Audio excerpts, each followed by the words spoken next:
My name is John Jude Duran. I'm mayor and city council member in the city of West Hollywood and a civil rights attorney for the LGBT community. West Hollywood today, but born and raised in East LA on Whittier Boulevard. And I identify today as fourth generation Mexican American and LGBTQ advocate. Yeah, I think one of the things that happened for me, I think happens to a lot of Latinos and Latinas, is we end up with a foot in each camp. 1 foot in LGBT world and 1 foot in Latino world, and neither of them can be taken away from us. So I know I have been in circles of gay men where somebody will make a racist comment or joke about Mexicans, and I'm startled, like, do you not see me? I'm right here. I'm right here, and you're telling a racist joke. But I've also been in Latino circles where somebody will make a homophobic remark or a joke about gay men. And again, it's sort of that weird being visible and invisible at the same time, and each of them saying, oh, well, nothing was meant by that offensive comment. You're not like that, or you're not like the others. It's like, but I am. I am 100% gay, I'm 100% Latino, and they're both identifying markers of making me who I am.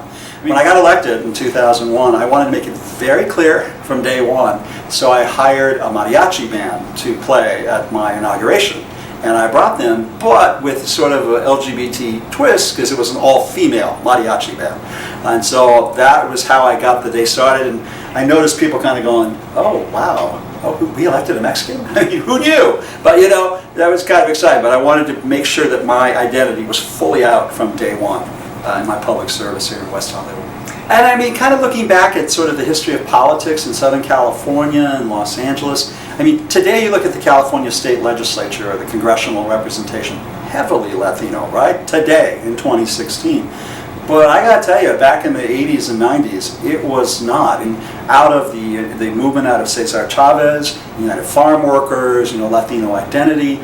But my parents, you know, they were here in Los Angeles in the 1950s telling me about the separate drinking fountains for white and Mexican, and the separate bathrooms for white and Mexican in the 1950s in Los Angeles, right? I mean, not that far back, there was really something quite different. So I don't know if I am, in fact, the first openly gay Latino elected. I know I'm the first person of color elected to the West Hollywood Council. There haven't been any other since. I hate to say it, West Hollywood was not as fabulous as it is today at one point in time. So we've had to build a city, but along the way, the LGBT community has come up against continual crisis. I mean, we had to manage, you know, violence and hatred against our people initially.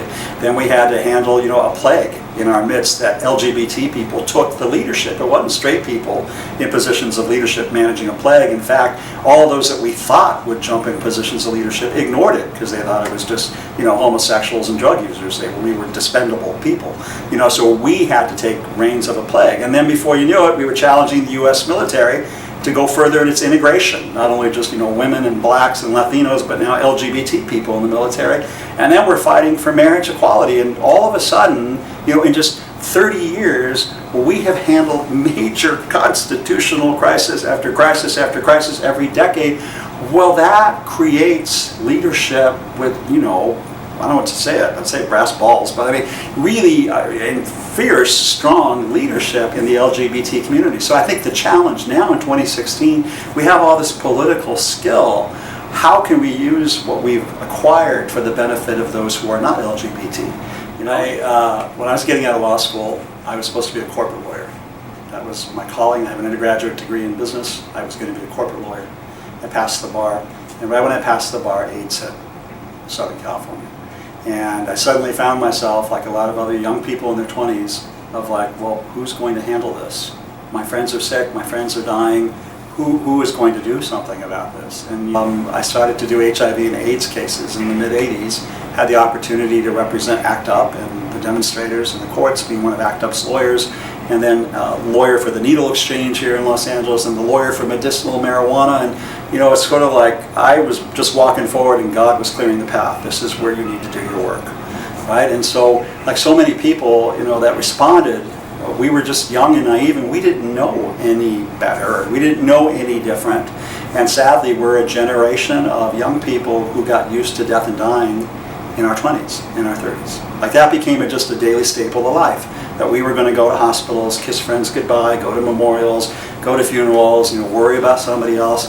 That's not what you do in your 20s and 30s. Normally that's when you're in your 70s and 80s as an elder adult. But as a community of people, we had to deal with that very young. And so I think for me, and for many of us that walk through that, it's given us a different perspective. For me, life's very fragile. Life's very short.